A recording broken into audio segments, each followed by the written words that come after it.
Luiz. Gostaria de saudar o senador Aníbal Diniz, vice-presidente da CCJ e presidente dos trabalhos, saudar todos os senadores aqui presentes, saudar aqui o colega representante da B, Dr. Pedro Paulo Guerra de Medeiros, prazer tê-lo aqui nessa audiência pública, enfim, saudar membros da imprensa, enfim, todas as pessoas que acompanham essa importante audiência pública. De início, eu gostaria de agradecer a oportunidade que é dada à AMB, Associação dos Magistrados Brasileiros, de participar dessa audiência pública, graças a uma iniciativa do senador Paulo Bárbara, de Santa Catarina, e do senador Vital Pereira, o presidente da CCJ, que tiveram papéis fundamentais aqui para que a presença da AMB fosse possível nessa data de hoje. Gostaríamos de louvar, já de início, essa iniciativa da audiência pública, o trabalho da comissão especial aqui do Senado, o trabalho foi relatado pelo senador Pedro Taques, aqui presente, enfim, todos que participaram, enfim, para cumprimentar aqui a CCJ do Senado, de maneira geral, por enfrentar uma questão tão árdua, tão árida, que é de construir um novo Código Penal. O Código Penal nosso, que é de 1940, houve uma reformulação em 1984, e tendo visto o dinamismo que passou a nossa sociedade, é imperioso uma reformulação desse dispositivo legal.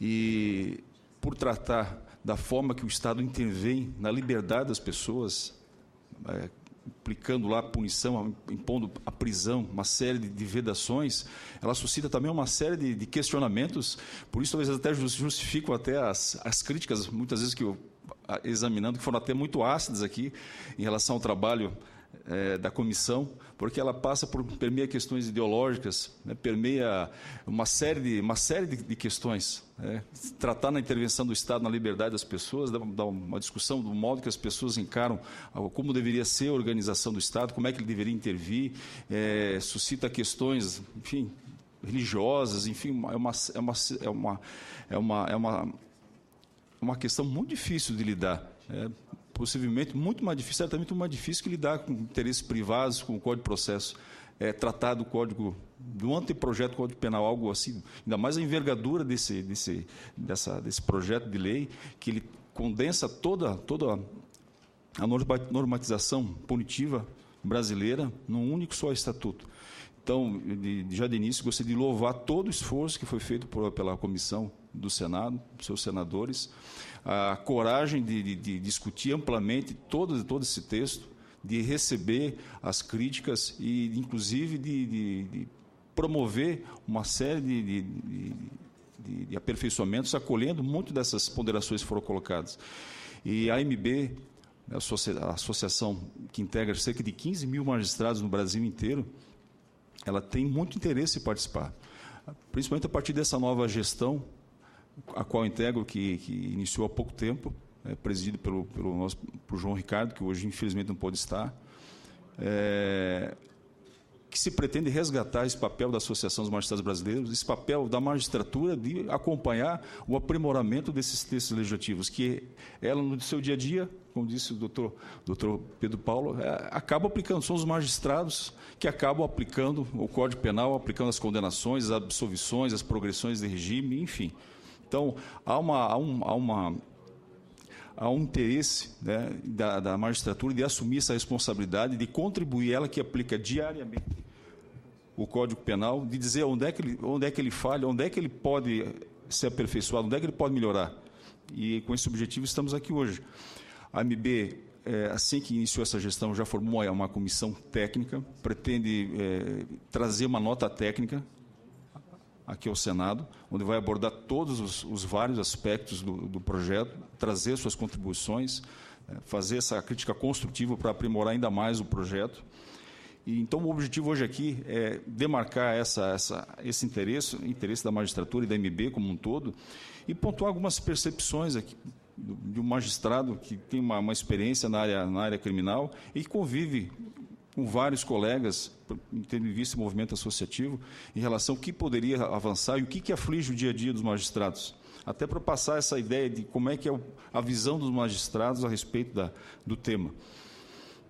Em relação ao projeto em si, nós acreditamos que existe uma série de ponderações em relação à parte geral, algumas até ponderações, algumas críticas construtivas, já consta até, inclusive, já estão aqui de posse aqui do Senado, que são críticas construtivas do professor Adel Eufácio, que integra um grupo de professores de direito penal, que achamos já de antemão muito pertinentes as ponderações, preocupações que são colocadas por ele, seja em relação às conceituações, enfim, uma série de aspectos.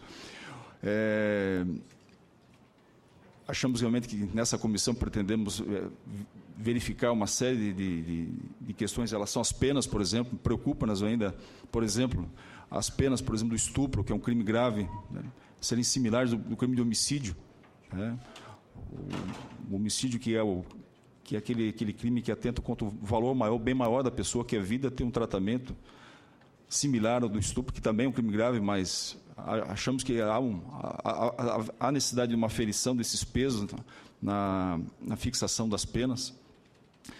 Enfim, de uma maneira geral, pretendemos trazer essa crítica pontual oportunamente através de uma nota técnica.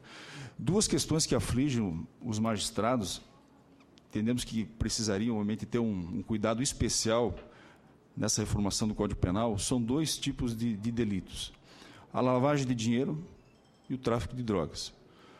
A lavagem de dinheiro porque ela por trás dela estão todos os crimes de colarinho branco, toda a corrupção que existe aí, a lavagem de dinheiro está por trás, em todas essas questões.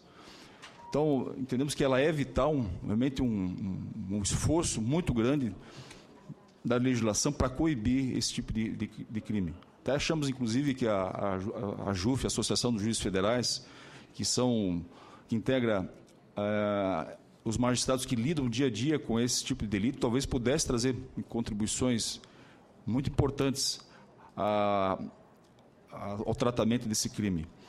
E o outro crime que reputamos que é fundamental que sejam direcionados os esforços para coibi-lo, que eu vou me ater aqui, não vou me alongar, é o tráfico de drogas.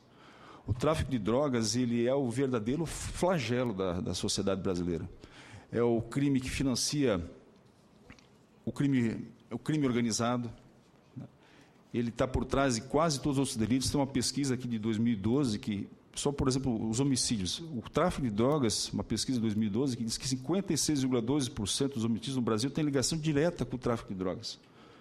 Boa parte deles são devidos ao não pagamento das dívidas do tráfico e assim por diante. O tráfico também acarreta a prostituição, e sim, uma série de outros delitos, fora financiar o crime organizado. Ele também está atraindo lá os adolescentes. Uma pesquisa da Folha de São Paulo, ela constatou que em 10 anos triplicou o número de adolescentes envolvidos com o tráfico de drogas. Então, um número expressivo. Então, o tráfico de drogas é o grande flagelo da sociedade brasileira e tem que ser coibido. Então, uma série de normas que já tratam a respeito dele, mas essa atenção especial que nós entendemos que deva ser direcionada em relação ao crime que nós entendemos, talvez aquele que mereça a maior atenção. E outras questões que eu gostaria de colocar, tem até a ver com a fala aqui do colega Dr. Pedro, da OAB, em relação como a sociedade vê o direito penal, qual a função dele. Nós, como magistrados, nós convivemos dia a dia, posso dizer assim, com uma sensação, pelo menos a sociedade nos passa, uma sensação de impunidade. O juiz convive diariamente com aquela questão lá que a polícia prende e o juiz solta. São corriqueiras esse tipo de questão. E isso deve-se, tenho certeza, ao modo como que é visto, né, a nossa legislação penal. Claro, a legislação penal, como disse o doutor Pedro, não é a panaceia que vai resolver a questão da criminalidade, né? Se nós formos verificar as raízes da delinquência, elas estão realmente na falta de saúde, falta de educação, falta de oportunidades, enfim, uma série de questões. Mas o fato é que o nosso direito penal, ele deixa muito a desejar na efetividade, na fiscalização. Eu vou trazer assim fazer um resgate, né? Existem penas no Brasil que são severas, por exemplo, atualmente, o homicídio de 6 a 20, dá para aumentar, inclusive, são penas altas, né? Mas aqui no Brasil acontece algo que talvez remonta à época do século XV, XIV, XVI, que acontecia em Portugal, né? Em Portugal, que nós acabamos herdando muito da nossa história penal, inclusive. Portugal, para se ter uma ideia, nesses séculos aqui, antes quando o Brasil era colônia, que se aplicava o direito penal português, as penas eram severíssimas. Por exemplo, a pena de morte, que foi citada aqui, ela era prevista de forma muito ampla, para questões assim que são até pequenas pela gravidade. A questão da bigamia, a questão do adultério, a questão do roubo, do furto, se aplicava, estava lá previsto como pena de morte, e havia um rol extenso de delitos de pena de morte. Então, qualquer pessoa que for examinar lá o Código Penal português, daqueles séculos, lá que remontava o nosso Brasil colônia, vai assustar como a legislação era severa. Só que, olhando a fundo, fazendo um resgate histórico dessas penas de morte, se constata que não há quase registro nenhum de enforcamentos, de cumprimento dessas penas. Por quê? Era algo corriqueiro o perdão. Então, se uma pena prevista era a pena de morte, o que se fazia? Pedia ao rei, se pedia o perdão, e a regra acabava se tornando uma regra, o rei acabava perdoando. E o que acontecia?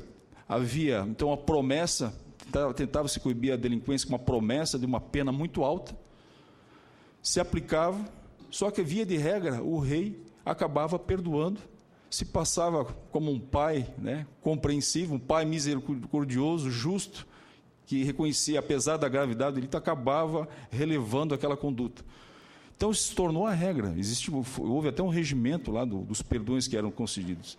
Então, a regra era penas severas, mas na prática não acontecia.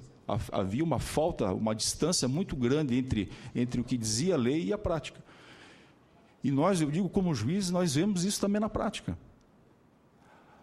E isso a sociedade precisa ser esclarecida e, enfim, o Senado, como interlocutor soberano desse debate, é importante que tenha essa percepção, essa visão, eu creio que possa auxiliar essa visão.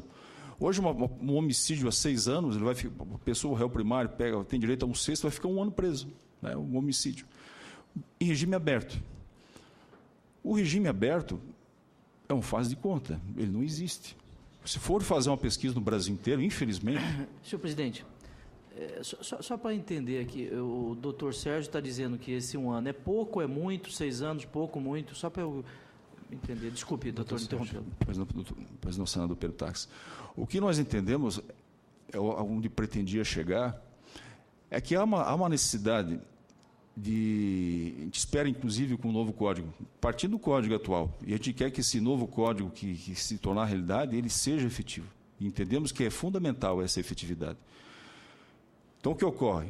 Em relação ao regime aberto, há necessidade de ter meios. Então, se o regime aberto ele funcionasse, ou se ele funcionar, ele vai cumprir uma função. E talvez ela seja o adequado. O que nós verificamos que, apesar de haver essa previsão, os meios de fiscalização que não funcionam, que nos preocupam. Essa preocupação. Entendemos que a progressão ela é importante, e até como está prevista no anteprojeto, entendemos que ela é razoável. Mas a questão é a questão da efetividade. Então, existe a questão das penas, a questão do regime aberto, a falta de efetividade do regime aberto hoje. E pelo menos não estamos vendo se vai haver meios para se mudar essa realidade, se o anteprojeto for tornado realidade. Essa é uma questão. A outra questão, isso que o doutor Pedro colocou, a questão que a prisão, claro, ela não é talvez uma solução, né? Certamente ninguém espera resolver os problemas da sociedade com a prisão. Mas a sociedade precisa saber disso, né? Que existe uma estratégia de colocar a prisão como exceção, que hoje o leque de penas alternativas ele é extenso. Ele é muito extenso. Então, eu vou colocar a questão para não quero dizer que isso esteja errado. Também concordo com o doutor Pedro que a prisão realmente não é a solução. Ainda mais a gente chegar no outro aspecto, que são a questão dos nossos presídios e nossas penitenciárias, nossas prisões provisórias. Mas isso, a sociedade, ela não está chegando até a sociedade. Por quê? Essa crítica que a polícia, que é uma crítica severa da polícia, que chega até a sociedade com uma grande receptividade, ela é real. Existe uma incompreensão muito forte da sociedade para aquela pessoa que é presa em flagrante, o magistrado verificando realmente os casos, que é aplicável, são várias possibilidades de aplicação de pena alternativa, ele aplica a pena alternativa, acaba aplicando essa pena alternativa à prisão, e a prisão é desfeita.